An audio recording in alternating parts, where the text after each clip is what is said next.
So this roster that was named, the 23 are the team that is representing U.S. in Mexico at the 2022 Concacaf W Championship. The 3 additional players, they make up 26 players of the roster that will be competing with the United States in their June friendlies against Colombia. But we touched on this right now a little bit, Sandra. You mentioned some of these names because, yes, the United States is at a big advantage with how many players that they have to choose from.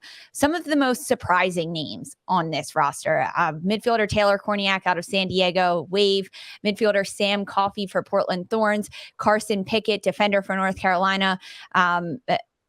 These players that are being called in, Taylor Korniak on the full roster for the Concacaf W Championships. Let's talk about Taylor Korniak and this type of player that has been called in and what Vlatko Andonovski has talked about Korniak and what she's been able to do. She's a 6'1" midfielder. She can play forward up top. She was drafted to Orlando Pride, number 3 overall in 2020. She didn't get to play in 2020 due to COVID, and then Orlando Pride didn't even get to go to the Challenge Cup that year. So Korniak missed out on a year of NWSL play. She played 1 year with Orlando and then traded to San Diego and has taken strides to grow her game every single time she steps on the pitch. Lori, were you surprised to see Taylor Korniak on this roster?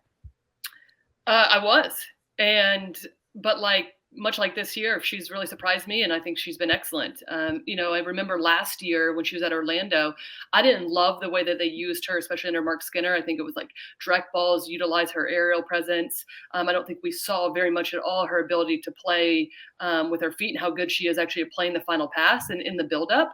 But then when Becky Burleigh took over, once Mark Skinner left, I remember Becky talking about that Korniak wanted to play more of the 6 position or the 8. And I was like, what? Is that even a thing? Right. And I didn't feel like they utilized her that well either. And at that point in time, the kind of season was gone a bit at that point then as well. So this trade to San Diego, I think, has surprised me and the way that she's playing in such a good way. And she has proven me wrong big time because I think that she has really been an important piece to the San Diego team. And I think when you think, and this is something we've talked about too, when you start to look forward with the U.S. Women's National Team, and gone are the days when you have months to prepare as a team, camaraderie and how you're performing with players on your club team is important. And that's something that Korniak has spoke to directly about, linking up with Alex Morgan, their partnership on the field. That certainly would play into what this looks like going into the June friendlies and the Concacaf qualifiers with their understanding between one another, right? So I like what she adds. And I think Vlatko has been very vocal, and we heard him say it in the media availability today as well. Yes, she's 6'1". She adds something on set pieces, which I think will be very important. And this is why, over further contemplation for myself, I like the addition of her and Midge Purse massively, because Korniak will be experienced on set pieces, will be a threat, no doubt.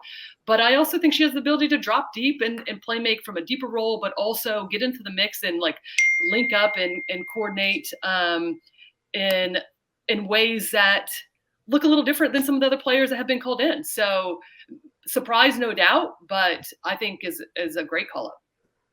Yeah, I'm with you. I know we do a lot of these. We record a lot of these, whether it's on A3 or otherwise for CBS Sports. But, I've been high on Korniak for a little while. When we had to preview OL Reign in San Diego, was my player to watch. I've really appreciated sort of seeing her growth and her continued development under Casey Stoney, specifically with San Diego. I think it's an important point that Lori brings up about just sort of getting that very tough start to a 2020, a professional rookie season that for a lot of players in that draft class kind of had a screeching halt, right? With the rise of the COVID-19 pandemic and the bubble and playing the introduction of a Challenge Cup and then an eventual fall series. And then you sort of add these different elements with Orlando Pride where maybe she wasn't utilized in various positions where she was going to be successful. And now we're seeing the difference, in this type of player in a team like San Diego Wave with a coach like Casey Stoney. I mean, Alex Morgan is getting all the highlight reels, right, as the goal scorer. But we've got Taylor Korniak, who's right behind Alex Morgan in all of the stat areas in terms of Alex Morgan might be number one in the total shots or total goals or shots blocked, etc. But Taylor Korniak is number 2 right behind her in terms of the total shots and attempts on targets. And she's a player who's had this ability to create chances as well for this team. And the expected goal rate, also number 2 right behind Alex Morgan as well. I've really, really appreciated just sort of watching her play with what looks like a little bit more freedom and a little bit more confidence, both on and off the ball. And I think her level of play this year has sort of led to this moment for her. And, I think when we're looking at the type of competition that this is, it's very important. It's for a spot in the World Cup, but you also have to look at the type of competition that it is and the level of competition that will be at stake in some of these games. And if we see her get minutes, I think that was one of the things in the release that they were sort of marking, this saying, like, if she gets minutes in this CONCACAF chance, she's going to be the tallest midfielder ever to sort of rock the jersey, right, in this competition for that. So would I like to see it? Yeah, yes, of course. But I think we're going to have to see some things first against Colombia to sort of see, how a player is adapting to this national team level. Yeah. And Lise, can I just add to one thing too? Because Sandra had mentioned about Sam Coffey, and I've been really high on her, and I've really liked what she's added.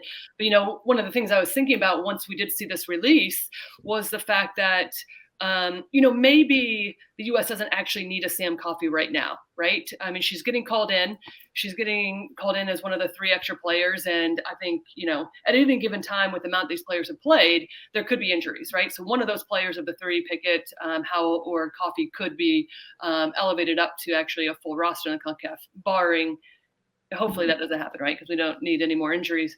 But the reason why I say maybe we don't need a Coffey right now is because she's certainly going to be a bit more of that 6 who's going to switch the point. You have that in Andy Sullivan. And I think with the rotation and what to expect in some of the teams in qualifiers, I think that Korniak essentially could be more useful in the way that she plays, in the way that you're going to break down teams. And we'll see. But I think just given how well both of those 2 players have played, I mean, ultimately he has to make decisions, but I would say Korniak could be a more integral part immediately, especially in qualifiers. Yeah, I think that's really the plan that Vlatko has for Korniak and bringing her in. We talk so much about this media availability, but it's a chance for us to get firsthand words from Vlatko Andonovski himself about what he was thinking. And he mentioned about Korniak saying that he started following her in 2021, and then she plateaued a little bit throughout the season with Orlando, and Orlando as a team plateaued, right? They started off the 2021 year in the NWSL incredibly hot. They were at the top of the standings for I think a month, and then just continuously went down, and their level kind of died off as other teams continued to get better. But then at the start of the 2022 Challenge Cup, Korniak was back on the U.S. national team's radar, and they were watching her aerial challenges, her physicality, but also her creativity, and her partnership with Alex Morgan was a huge factor in that. And having that chemistry already that can easily translate over from San Diego into the national team is huge among this. I know you just touched on Sam Coffey, but I'm seeing this in the chat, so I want to bring it up to both of you. Looking at the goalkeepers, the ones that were called in, Aubrey Kingsbury, Casey Murphy, and Alyssa Nair, we're getting so many questions on OL Reign goalkeeper Fallon Tullis-Joyce. She's been one of the best in the NWSL. I am not denying that. I don't think Lori's denying that. I don't think Sandra is denying that by any means. Ladies, correct me if I'm wrong. However, she was not called into this roster. How does that balance out between a player like Casey Murphy that was coming off of injury and getting more time? But Fallon Tullis-Joyce, a lot of people have question marks about her and why her name is not on this list, even as one of the 3. Thoughts from you, Sandra? I can start with you on this one about Fallon Tullis-Joyce. Yeah, I mean, look, big fan here of Fallon Tullis-Joyce. I refer to her as part of my big 3 players to watch for OL Reign almost week in and week out. But I think when we're talking about this roster as a whole, and we talk about something like the omission of players based on, whether they're going through lingering injuries or new injuries or, experiencing motherhood, like all of these things are coming into play, but you also have to maybe have an additional lens on that and say there's also these injuries and moments of motherhood coming into play within certain positions. And when we're looking at it positionally, that's not necessarily something that we're seeing on the goalkeeper side of things. I know we've been talking a lot about Alyssa Nair, for example, and how she has sort of made her return post-Olympic injury there, and almost sort of looks not different, but almost stronger of a player in goalkeeper, making quicker movements off of her line. Just always been a goalkeeper who has had a great distribution, and that almost looks even better somehow as well. But when I'm looking at sort of maybe, or hearing what someone like Vlatko Andonovski is saying about how things like injury maybe hindered or reshaped this roster, the goalkeeper position isn't necessarily one that came to mind. I knew that there would probably be decisions that had to have been made at like the center back area, obviously some areas in the midfield, and perhaps a position or two in the forward line. And maybe the other counter argument there as well, isn't Murphy hurt? And I would say that she was and is clearly no longer. She's been getting her starts in net for North Carolina Courage, and this is a player who has been involved in the system under head coach Vlatko Andonovski and getting call-ups into the national team dating back into late last year when they started to make that shift a little bit to expand the player pool ahead of 2022.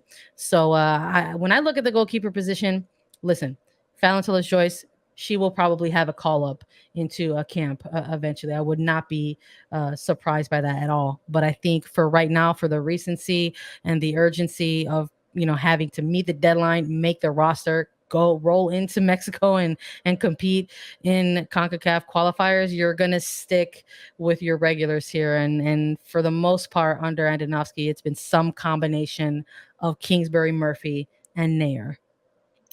Yeah, I agree with that completely. The reality is the goalkeeping player pool is large. It's deep, right? And that's an exciting thing. And as I'm a big fan of Fallon Joyce as well, and I think that she's been excellent this season for OL Reign. But like outside of Casey Murphy being injured at the beginning and now back, those three have been excellent as well. And plus they have experience at this level, right? And mind you that somebody like Kingsbury, who wouldn't have a ton of experience, has been consistently good for several years in this league. And when it comes to this position in goalkeeping, that's what you need. You need to prove that because you don't get a ton of minutes. I mean, Nicole Barnhart comes to mind, right? I mean, you had Hope Sola had over 100 caps, and the next one was like Nicole Barnhart with like 60 or something, and that was over like 15 years. And then the next was like Ashlyn Harris, who had 2, right? Like it just you don't get a ton, so you have to be able to perform, not knowing. And so with Fallon Joyce, I think agree with Sandra 100%, deserves a call up. I don't think now it makes a ton of sense, especially just continue to allow her to play and be really a quality goalkeeper in the league. And then because she is part of the future, in my opinion. Yes. And that is the reality as this league continues to progress and more players continue to show. Doesn't mean you have to be called in right now. Doesn't mean that again, goes back to the conversation that we've had about being a really good NWSL player does not take away anything from these players. You might not get called up, and that might just be a preference by the coach as well. As much as anybody outside of that current team wants to disagree or agree, ultimately it's Vlatko and his coaching staff's decision, and everyone else can be really upset about it, but they're the ones that know about the internal workings of the team and why you choose somebody and why you like player A over player B or not, right? And sometimes it might not look like the best 23 that everybody had in mind, but guarantee that they're picking on other reasons just outside current performance and whether or not all of us outsiders like them or not. That's such a great reminder. What an incredible reminder that it's ultimately up to Vlatko Andonovski. It's not even up to us, and we don't know what's happening. As he mentioned, he was watching Taylor Korniak in 2021, and she's not getting this first call up until June of 2022. They have their eyes on players